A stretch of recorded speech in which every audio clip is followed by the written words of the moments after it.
Meiko Inoue is in her early 20s. She recently graduated from college and has been working a dull office job that's slowly but surely scraping her motivation away. She shares an apartment with her boyfriend Naruo, who works a low-income part-time job and goes to unambitious band practices with his buddies about twice a month.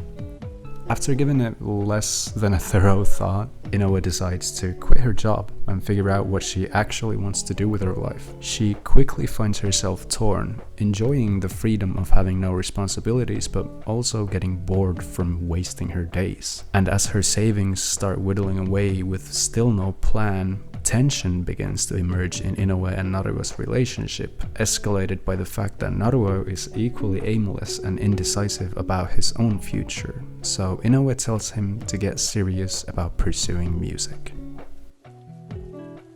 Yeah, so I read Solanin, finally.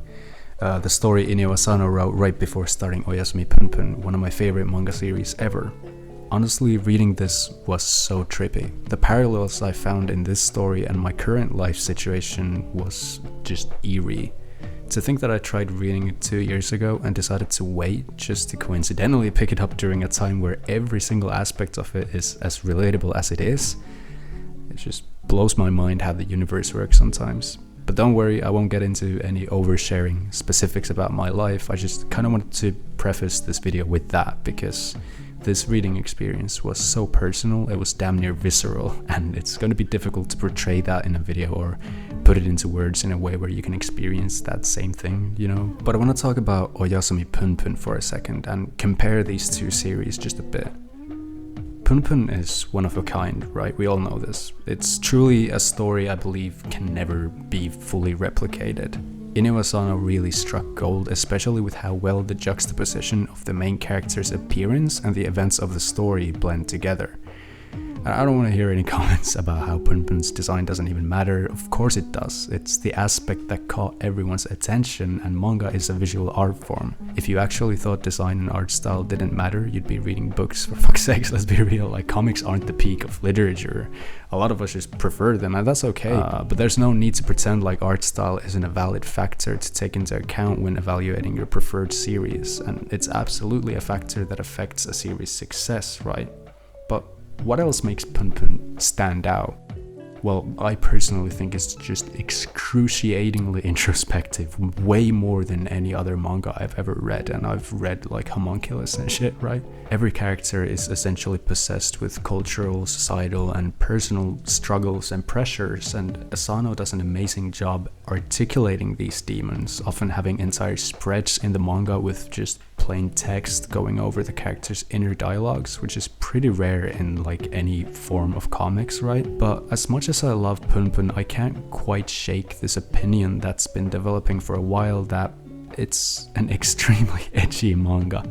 I mean, it is, right? I mean, these characters literally do and go through the most unhinged shit imaginable, and we're just kind of like these bystanders observing it like, okay, holy fuck, what can even happen next? And then, you know, you turn the page and that doesn't make it any less good, obviously. And I don't think like edgy equals cringy or anything like that, but in a general sense, I do think Oyasumi Punpun loses a lot of relatability points by just being Oyasumi Punpun, if you know what I mean. One of the main criticisms of the series throughout the years has been that it's just edgy for the sake of being edgy, like a weird kind of socio-masochistic torture porno or something. And while I do think it's edgy, I won't go that far, but yeah, I have to admit that as I've been getting older, I've found an appreciation for stories that I can relate to on a more personal level, and I believe I've found one of the better ones with Solanin. I love the portrayal of quarter-life crisis in this manga. Here you have this group of 20-some-year-old friends living in Tokyo, working uninteresting jobs that they're not even remotely interested in developing like a career in. You know, one's an office worker, two of them are in customer service of some kind, one's just a part-timer, and one's on his 6th fucking year of college. I mean, if this ragtag group of motherfuckers isn't the most relatable thing, I don't know what is. Honestly, adulthood is a scary thing. All these characters are frightened by it, and also the inevitability of adult responsibilities. Your early to mid 20s are kind of the turning point where you're expected to get your shit together and truly transition from, I guess, just a wandering, curious kid into an established grown-up. But that sucks, dude. And it's pretty unreasonable if you ask me, like, what the fuck do you mean I'm 23 and I'm too old to skateboard or play Pokemon games or read manga or fantasize about a music career? Naruto takes Inoue's suggestion to heart and begins working on a demo CD with their band that they eventually send out to record companies, but unfortunately fail to score a deal. After some pretty heavy turbulence in their relationship, Naruto disappears for 5 days before contacting Inoue saying he's coming back home, and on his way back he gets into a serious crash which takes his life. When I tell you I was punching my leg trying not to cry, oh my god. This scene is the kind of tragedy that's kind of expected from an Inio Asano manga. The way Naruto's depression had been going, it wouldn't have been difficult to assume this character, you know, just was not long for this world and might eventually take his own life. I'm sorry, this is pretty like rough stuff, but like what sucks even more is that of course he had to get his shit straight, start heading back home, and then lose his life in an accident when he was ready to start trying again. Like, yeah, that's when he has to die, like accidentally, of course. Seriously, fuck you, Asano. You know what? I take it back. This is all torture porn, and I'm as limp as Leo with a 26-year-old. But seriously, Naruto's death is one of the most emotional scenes in this manga. But I think its real purpose isn't just to be a tearjerker, like, oh, the main character's love interest died or whatever. Rather, I think it serves as the catalyst for the true beauty of Solanin. Even though the circumstances of his death subverted expectations in some way, his death was still a predictable part of the story. Like, you could kind of see it's probably gonna happen, but what his death results in is a beautiful climax where Inoue, after months of grieving, finally picks up her deceased boyfriend's old guitar and makes it her mission to bring him back to life by becoming the frontwoman of his old band and performing the songs he wrote. I think what makes this moment so special is, well, it's just touching in general, right? But it was also carefully built up from the very moment Inoue quit her job. She's just kind of, after quitting, she's just kind of sitting there like having nothing to do and never finds something to actually dedicate herself to or like pursue.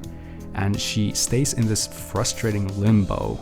And because of that, I think in a way she tries living through Naruto by telling him to pursue his passion in music so she can follow from the sidelines, since she doesn't really have her own passion in the same way. But when Naruto dies, she truly dedicates herself to practicing the guitar, learning all the lyrics, and eventually they play a short warm-up show for a bigger band using Naruto's songs. I hope I'm not overtly narcissistic for this, but I can't think of a bigger honor than the people close to me picking up where I left off with my music if I were to leave this earth sooner than expected, right?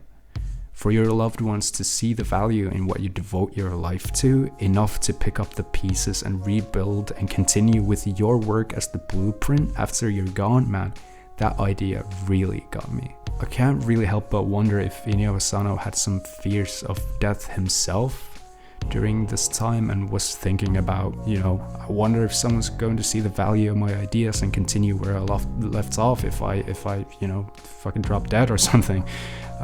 You know, we can't really know. That's just a vibe I'm getting. This is kind of pointless, but that's just a theory. Game theory. I'm so sorry, but I'm really sad, sappy about MatPat leaving. By the way, that announcement came out the same day that I read this story, and holy fuck, I did not need to cry that much in a single day, bro. In the afterword, Asano writes, "There's nothing cool about these characters. They're just your average 20-somethings who blend into the backdrop of the city." And I wholeheartedly disagree with this statement. I mean, I know I'm from a pretty inward-facing culture, but holy shit, if the average uncool Japanese 20-somethings have the emotional intellect and passion to pick up the pieces of their deceased friend to get his art its last round of applause, then the average Japanese 20-somethings, are more superheroes than your average shonen protagonist, I'm telling you. Like, okay, yes, these people don't have merit, they're not successful, they're not famous or rich, but to me, they are cold as fuck for that, whether they blend into the backdrop or not. To be fair, the Afterword does continue, but the most important messages in our lives don't come from musicians on stage or stars on television. They come from the average people all around you, the ones who are just feet away from where you stand. That's what I believe. And you know what? I do think I can get behind that. Thank you for watching this video. I know it's kind of corny to end a video about a manga with the author's Afterword, but I just think it sums up everything about Solanin so well that I simply have nothing to add to that after everything I've already said. I'm sorry, I'm honestly a little rusty from not doing this for a while. I hope you understand. It does feel good to be back though and talking to you guys. Thanks for all the messages and nice comments throughout the last year. It was a pretty turbulent one, I'm not gonna lie. I didn't just stop uploading because I didn't feel like uploading, you know. But as always, all the music in the video is available on my Spotify. There's Apple Music and I think like all streaming services probably. And if you really want to support me, I do have a Patreon with about an album's worth of unreleased music, although I'd honestly advise against becoming a regular supporter since I'm god awful at posting anything there. If you want to hear some unreleased stuff, you can just pay a couple of bucks and cancel your subscription after that, or just wait until I eventually release them. It's all up to you. But regardless, thank you so much to everyone who has patiently supported me on there, and a massive thank you to GigaChad, Tier 3 Lunatic, Crimson Nomad. Alright, I'll be back, I promise.